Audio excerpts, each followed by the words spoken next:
CEO मेरे मित्र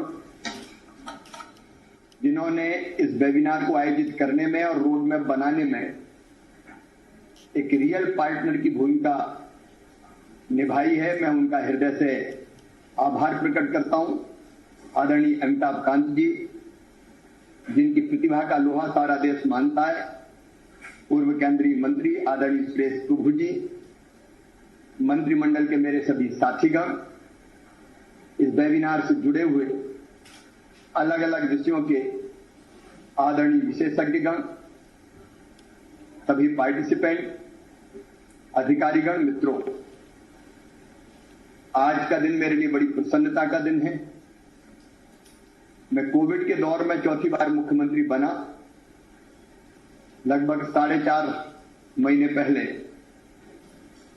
और पहले कुछ दिन तो कोविड से लड़ाई में दिन और रात जूझते हुए निकल गए, लेकिन इस समय देश का नेतृत्व कर रहे हैं हमारे यशस्वी प्रधानमंत्री श्रीमान नरेंद्र मोदी जी। वो हर चुनौती को अवसर में बदलना जानते हैं। देश के सामने एक एक करके जितनी ऐसी समस्याएं थी जिनका समाधान संभव नहीं दिखता था, धारा 370 से लेकर अयोध्या में भगवान श्री राम की जन्मभूमि पर मंदिर के निर्माण तक बड़ी सहजता और सरलता से एक एक समस्याओं का समाधान किया। और कोविड की लड़ाई जो उनके नेतृत्व में पूरे देश की जनता ने प्रखरता पूर्वक लड़ी। हम कोविड से लड़ भी रहे, हम जीतेंगे भी। मैंने भी 2-2 हाथ कोविड से कर लिए और जीत के वापस लौट आया। लेकिन कोविड के समय प्रधानमंत्री जी ने कहा, चुनौती है लेकिन इसको अवसर में बदलना है। उन्हें एक मंत्र दिया, आत्मनिर्भर भारत का मंत्र। आत्मनिर्भर भारत के पैकेजेज भी अलग अलग दिए। तभी मेरे मन में यह विचार पैदा हुआ, भारत आत्मनिर्भर तब बनेगा जब राज्य आत्मनिर्भर बनेंगे, और राज्यों को आत्मनिर्भरता की दिशा में बढ़ाने का प्रयोग मध्य प्रदेश को करना चाहिए। उसके लिए रोड मैप बनाना चाहिए। मध्य प्रदेश ने पहले भी काफी काम किए, आदरणीय अमिताभ कांत जी ने उनमें से कुछ का जिक्र किया है। मैं उनके बारे में विस्तार से चर्चा नहीं करूंगा। अधोसंरचना का विकास का मामला हो, सड़क हो, बिजली हो, पानी हो, कृषि का विकास हो, अलग अलग सेक्टर्स में पहले भी अनेकों काम किए। लेकिन प्रधानमंत्री जी ने जो आह्वान किया है, मन में अब एक ही संकल्प है, मध्य प्रदेश को आत्मनिर्भर बनाना है। उसके लिए परिश्रम की पराकाष्ठा और प्रयत्नों की परिसीमा करेंगे, कोई कसर नहीं छोड़ेंगे। मैं जब अपने बारे में सोचता हूं तो मैं केवल मुख्यमंत्री बनने के लिए मुख्यमंत्री नहीं हूं, मध्य प्रदेश को बदल के अपनी टीम के साथ नंबर 1 के स्थान पर लाने के लिए मुख्यमंत्री हूं, जनता की जिंदगी में बदलाव के लिए मुख्यमंत्री हूं। हर सेक्टर में मध्य प्रदेश अग्रणी कैसे हो, इसका प्रयास हमें करना है। और इसलिए एक तो हमारा संकल्प है कि प्रधानमंत्री जी ने जो आत्मनिर्भर भारत का पैकेज दिया उसको आइडियली इंप्लीमेंट करें। और मुझे बताते हुए खुशी है, कोविड की चुनौती के बीच हमने भरसक प्रयास किए हैं कि हम आत्मनिर्भर भारत के पैकेज को, गरीब कल्याण पैकेज को ढंग से नीचे इंप्लीमेंट करें। स्ट्रीट वेंडर की बात कही प्रधानमंत्री जी ने, मध्य प्रदेश अग्रणी है। छोटे छोटे सड़क पे काम धंधा करने वाले भाई और बहनों को ब्याज रहित लोन देने का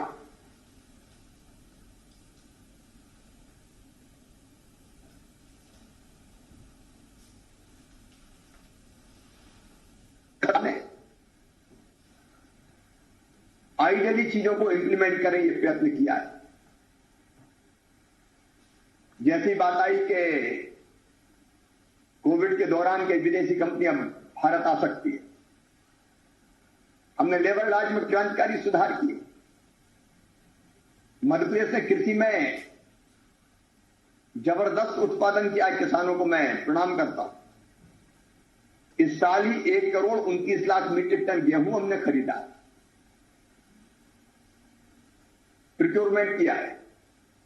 अन्न के भंडार भरे हुए हैं। हॉर्टिकल्चर भी तेजी से बढ़ रहा है। लेकिन यही हमारे लिए चुनौती भी बन गया, क्योंकि दाम बेहतर कैसे मिल पाए किसान को, यह समस्या खड़ी हो गई। जब किसी चीज की पूर्ति अधिक हो जाती है, कीमत कम हो जाती है। इसलिए मध्य प्रदेश में हमने मंडी एक्ट में संशोधन किया और हमने तय किया मध्य प्रदेश में किसान बाध्य नहीं है मंडी में अपना अनाज ले जाने के लिए। प्राइवेट मंडियां खुलेंगी, उसमें अनाज बेचे, अपने खेत पे किसी व्यापारी को बेच दे, किसी एक्सपोर्टर को बेच दे, किसी प्रोसेसर को बेच दे। एक के बाद एक ऐसे कदम हम लगातार उठाते चले गए। उन कदमों के बारे में भी मुझे आज विस्तार से चर्चा नहीं करना।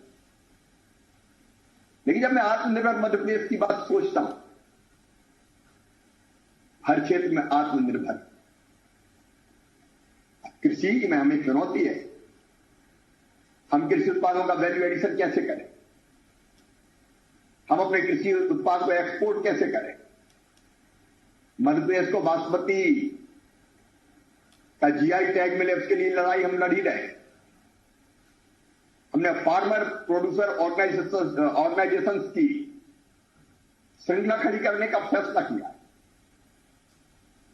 कृषि उत्पाद में विविधता और वैल्यू एडिशन किसान की आत्मनिर्भरता के लिए जरूरी है। प्रधानमंत्री जी ने मंत्र दिया, लोकल को वोकल बनाओ। हमारे यहां महेश्वरी चंदेरी साड़ी से लगा के हमारे सेल्फ हेल्प ग्रुप के उत्पाद बनाते हैं। मैंने तत्काल निर्देश दिया कि सेल्फ हेल्प ग्रुप को, विशेषकर महिला सेल्फ हेल्प ग्रुप का सशक्तिकरण किया जाए। अभी वो 20-20% ब्याज पे कर्जा लेके अपना अलग अलग चीजें बनाते हैं। हमने तय किया केवल 4% ब्याज पर उनको कर्ज दिया जाएगा। महिलाओं में गजब की रचनात्मक शक्ति होती है, उसको पूरी तरह से उपयोग करना। अलग अलग हमारे कुशल कारीगर हैं जिनके हाथों में कौशल है, कैसे उनकी हम मदद करें जिससे वो अपने उत्पाद भी बनाए और मार्केटिंग से लेके पैकेजिंग तक में सरकार उनकी मदद करे। नई शिक्षा नीति पर आज प्रधानमंत्री जी संबोधित करने वाले। अब आत्मनिर्भर मध्य प्रदेश के लिए शिक्षा नीति में भी परिवर्तन, रोजगारोन्मुखी शिक्षा जो 6वीं से ही तय किया है वोकेशनल एजुकेशन का, मध्य प्रदेश उसको लीड करेगा। केवल अक्षर ज्ञान नहीं, शिक्षा के 3 उद्देश्य, ज्ञान देना, कौशल देना, नागरिकता के संस्कार देना। तो ज्ञान तो देंगे लेकिन हम कौशल भी देंगे ताकि रोजी रोटी के लिए भटकना ना पड़े। हाथों में कौशल है तो काम भी मिल जाएगा, नहीं अपना काम भी प्रारंभ कर सकते हैं। और देशभक्त, ईमानदार, चरित्रवान, परिश्रमी, नैतिक नागरिकों का निर्माण भी आत्मनिर्भर मध्य प्रदेश के लिए जरूरी है। इंफ्रास्ट्रक्चर का सुदृढ़ तंत्र, अब हम उस पर भी चर्चा करने वाले हैं। भौतिक अधोसंरचना पर आज बात होगी। बहुत काम हुआ है लेकिन मेरे दिमाग में कई तरह की चीजें हैं। अभी चंबल के बीहड़ों में हमने, जहां कभी डकैत हुआ करते थे, अब डकैत तो बचे नहीं, मारे गए, लेकिन चंबल एक्सप्रेस वे बनाने का फैसला किया। चंबल एक्सप्रेस वे केवल सड़क नहीं होगी, उसके दोनों तरफ, क्योंकि हमारे पास काफी जमीन पड़ी हुई बीहड़ों की, दिल्ली से 3.5-4 घंटे में मुरैना आ जाते,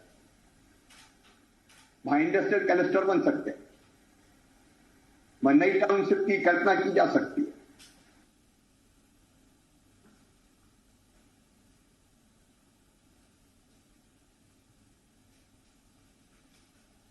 मुख्यमंत्री शिवराज सिंह चौहान को आप सुन रहे थे और उन्होंने ये कहा है कि मैं सिर्फ मुख्यमंत्री हूं इसीलिए ठीक नहीं करना है, हमें नंबर 1 बनना है और प्रदेश को नंबर 1 बनाना है। हमारी टीम को ये मिलकर काम करना होगा।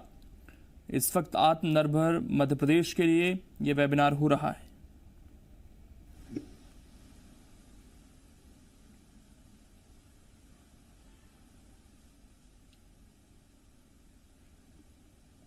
और उन्होंने कहा कि अभी प्रारंभिक विचार मन में आया, अधोसंरचना केवल कनेक्टिविटी नहीं, अधोसंरचना का उपयोग रोजगार के लिए, अधोसंरचना का उपयोग व्यापार के लिए और उसके साथ साथ महिला सशक्तिकरण, फिर अलग अलग सेक्टर्स है। अब हेल्थ एक चुनौती है, हेल्थ का इंफ्रा तैयार करना। जब तक नागरिक स्वस्थ नहीं होंगे, सबसे बड़ा धन अगर कोई है तो मानव धन ही है, उसके लिए बेहतर व्यवस्था, ट्रांसपोर्ट का बेहतर सिस्टम। टूरिज्म के क्षेत्र में मध्य प्रदेश ने काफी काम पहले किया है, लेकिन अपार संभावनाएं हैं। हनुमंतिया जैसे टापू हमने विकसित किए, सैलानी जैसे टापू हमने विकसित किए, लेकिन टूरिज्म में रोजगार देने की जबरदस्त क्षमता है, उसका पूरी तरह से हमको दोहन करना है। मध्य प्रदेश देश का दिल है, हम बीच में हैं, चारों तरफ मध्य प्रदेश से देश की चारों दिशाओं में सामान भेजा जा सकता है। ड्राई पोर्ट हमारे पास है, लॉजिस्टिक हब मध्य प्रदेश बन सकता है, उस पर भी हम लोग चर्चा करने वाले हैं। अर्बन डेवलपमेंट, उसके नए आयाम हैं, उस पर भी विस्तार से काम करना है। और अर्बन डेवलपमेंट की जब हम बात को, गरीबों को वहां स्थान कैसे मिले, झुग्गी झोंपड़ी रहित कैसे हो, इसलिए अर्बन डेवलपमेंट में गरीबों के लिए भी स्थान, उनके मकान, प्रधानमंत्री जी का सपना है सबका घर हो अपना, उस दिशा में काम करना है। फिर हमारा रियल एस्टेट सेक्टर कैसे उठे, क्योंकि अर्बन डेवलपमेंट और रियल एस्टेट एक दूसरे के पूरक है। ऊर्जा के क्षेत्र में काम करना है। अभी प्रधानमंत्री जी ने रीवा के हमारे 750 मेगावाट के सोलर पावर प्लांट का लोकार्पण किया। अभी मुरैना में, छतरपुर में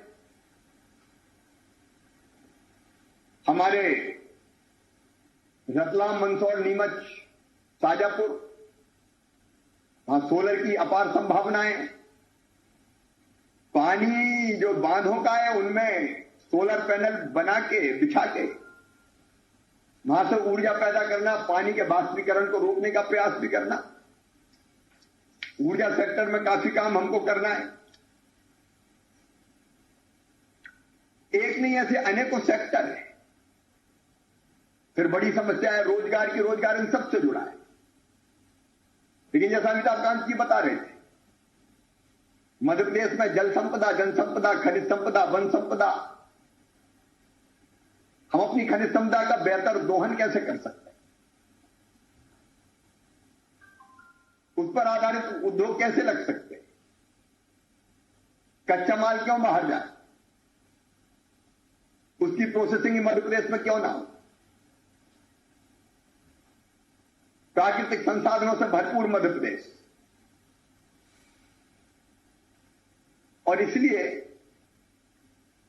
इन सारे सेक्टर्स में अलग अलग काम करने की अपार संभावना है। अर्थव्यवस्था को गति देना है। कोविड ने अर्थव्यवस्था की कमर तोड़ दी है, लेकिन हम निराश होकर बैठ नहीं सकते। कल ही मैंने रेवेन्यू अर्निंग डिपार्टमेंट्स की समीक्षा की थी। हम कैसे रेवेन्यू जनरेट कर सकते हैं, बढ़ा सकते हैं, हमको सोचना ही होगा। हाथ पे हाथ रख के हम बैठ नहीं सकते कि क्या करें, पैसे नहीं है। उस पर हमें ध्यान देना है। और कुल मिला के रोजगार के ऐसे अवसर के कोई बेरोजगार ना बचे। उसके कई अलग अलग पहलू हैं, उसमें विस्तार से आप चर्चा करेंगे, मैं ज्यादा समय नहीं लूंगा। 11:30 बजे से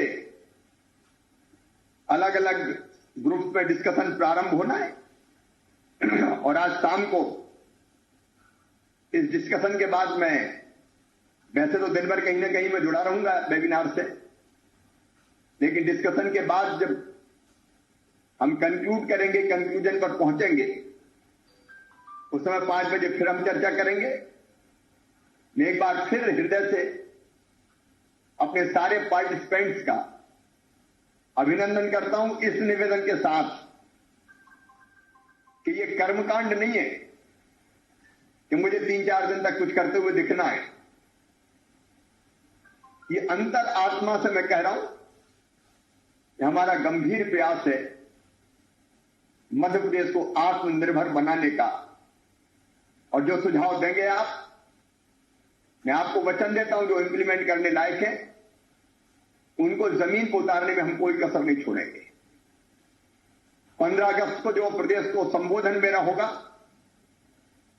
उसमें से जो एक्शनेबल पॉइंट्स इस वेबिनार में से निकलेंगे, मैं उसी दिन जनता के बीच भी उसकी पूरी रूपरेखा बना के और ऐलान करूंगा कि हम ये करेंगे। 3 साल में मध्य प्रदेश कैसे आत्मनिर्भर बने प्रधानमंत्री के सपने के अनुसार, इसका रोड मैप, टारगेट है आत्मनिर्भर मध्य प्रदेश लक्ष्य।